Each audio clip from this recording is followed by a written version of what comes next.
आज 26 अगस्त है और दंगल मूवी के अंदर एक सीन है जहाँ पे आमिर खान जब ऑफिस में काम कर रहे होते हैं तब उनके सामने एक दूसरा जो उनका कलीग होता है बहुत हट्टा कट्टा, उसके बीच में उनका कुछ झगड़ा हो जाता है।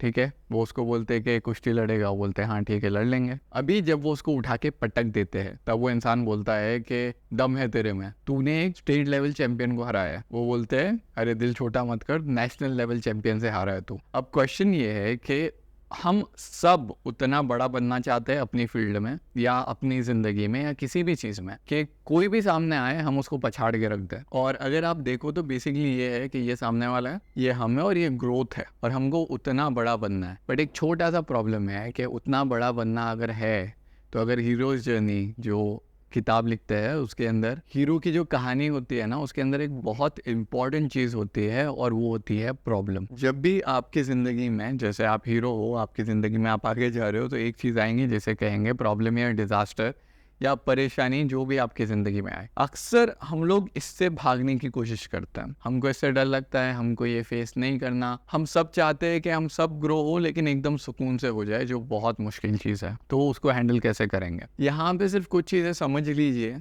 कि ये आपकी ज़िंदगी में क्या कंट्रीब्यूट करता है। एक बार वो समझ में आ गया तो मेरे हिसाब से रास्ता थोड़ा आसान हो जाएगा। सबसे पहली चीज़, जब कोई भी डिज़ास्टर आता है ना, तो पहली बात तो परेशानी आई है, मतलब दुनिया अभी तक जैसी चल रही थी अब वैसी नहीं चल रही है और थोड़ा ज़्यादा एफर्ट डालना पड़ेगा, थोड़ा ज़्यादा पैसा डालना पड़ेगा, थोड़ा दिमाग लगाना पड़ेगा, कुछ नींदें उड़ेंगी, कुछ रातें जागते हुए निकलेंगी। जब भी ऐसा कुछ होता है तो हम क्या करते हैं पता है, हमारे रिसोर्सेज के अंदर डिग इन करता है। समझ लो कोई फाइनेंशियल क्राइसिस आ गया तो आप क्या करोगे, जो सेविंग अभी तक बचा के रखी है वो निकाल के खर्चा करोगे, करेक्ट। सेम वे अगर एग्जाम आ गया तो हम क्या करते हैं, जो हमारे अंदर बची कुची एनर्जी है वो निकाल के पढ़ना शुरू करते हैं। मतलब आप अपने सोर्सेस के अंदर डिग इन कर रहे हो और रिसोर्सेस निकाल रहे हो, कौन से रिसोर्सेस अवेलेबल है। हो सकता है आप उनके बारे में भूल गए हो, आपके अंदर कुछ ऐसी ताकतें हैं फोकस करने की, ध्यान देने की, केयर करने की, जो हम अक्सर भूल जाते हैं। लेकिन जब कोई ऐसी कंडीशन आती है तो इंसान उनकी तरफ वापस आता है और जब वो वापस आता है उसको एहसास होता है यार ये तो मेरे पास हमेशा से था, मैं बस यूज नहीं करता हूँ। अब यहाँ पे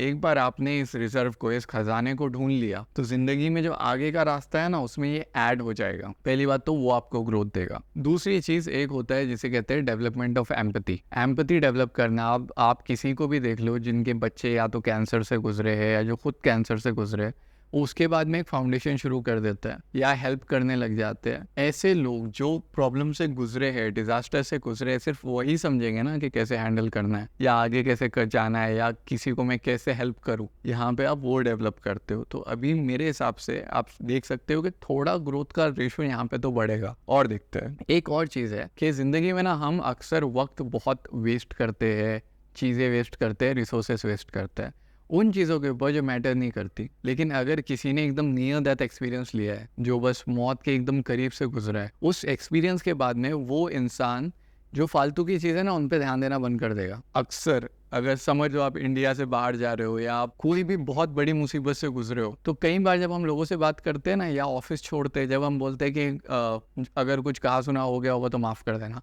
क्यों? क्योंकि हमको उस वक्त रियलाइज़ हो रहा है कि ये बहुत छोटी सी चीज़ है। तो हमारा जो फोकस है वो अब सीरियस चीज़ों पे जा रहा है। अक्सर कोई डिज़ास्टर या कोई प्रॉब्लम आने के बाद जो लोग ज़िंदगी में अननेसेसरी है, जिन्होंने उस वक्त ज़रूरत के वक्त आपकी हेल्प नहीं की, उनको हम बाहर निकाल के फेंक देते हैं। वैसे ही यहाँ से जो कंडीशन है, वो आपकी जो लाइफ है ना वो ज़्यादा फोकस हो गई है, यहाँ पे हेल्प करता है डिज़ास्टर। और एक चीज़, आप जब डिज़ास्टर से आगे बढ़ रहे हो या डिज़ास्टर में हो तो आपको आप क्या हो पता चल रहा है, आप यहाँ पे रेजिलिएंट हो जा रहे हो। रेजिलिएंट का मतलब होता है कि किसी भी प्रॉब्लम में सिर्फ चलना नहीं, दौड़ना और अच्छे से उसको ख़त्म करना। अब अगर आपने एक रेसलिंग मैच किया है, 2 की है, 3 की है, 4 की है, तो अब अगर नेशनल लेवल से हमने चैंपियन के सामने स्टेट लेवल चैंपियन आता है, उसको कोई प्रॉब्लम नहीं पड़ेगा। ऐसे रेसलिंग मैच को बार बार जीतने को कहते हैं रेसिलियंस, और ये आपकी ज़िंदगी में तो 1000 बार आता है। अब और 2 चीज़ें। सबसे पहला, डिज़ास्टर के बारे में ऐसा कहते हैं कि ये आपकी ज़िंदगी का या तो एक नया चैप्टर स्टार्ट हो सकता है या तो एक पुराना चैप्टर ख़त्म हो रहा है, क्योंकि इसके बाद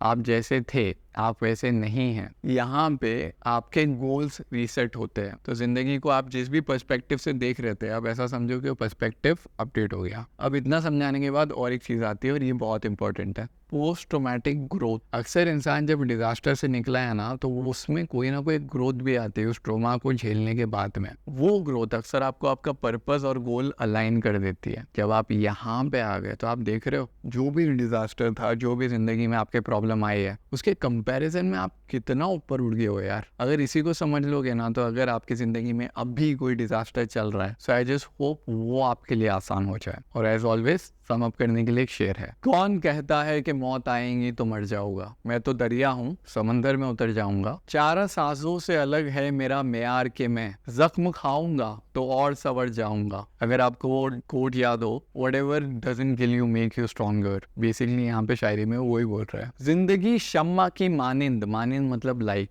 ओके। जिंदगी शम्मा की मानिंद जलाता हूँ नदीम, नदीम जो है वो शायर का नाम है, साहब नदीम अहमद काज़मी। और जिंदगी शम्मा की मानिंद जलाता हूँ नदीम, बुझ तो जाऊंगा मगर सुबह तो कर जाऊंगा। तो अगर आप कोई भी प्रॉब्लम में हो, मुझे पता है अच्छी चीज़ें उस वक्त पर्सपेक्टिव नहीं समझ में आता, लेकिन यहाँ पे देखोगे ना तो अभी एक नया चैप्टर शुरू होने वाला है। I hope it really helps you. हुआ तो थोड़ी सी दुआ कर देना मेरे लिए। Thank you so much.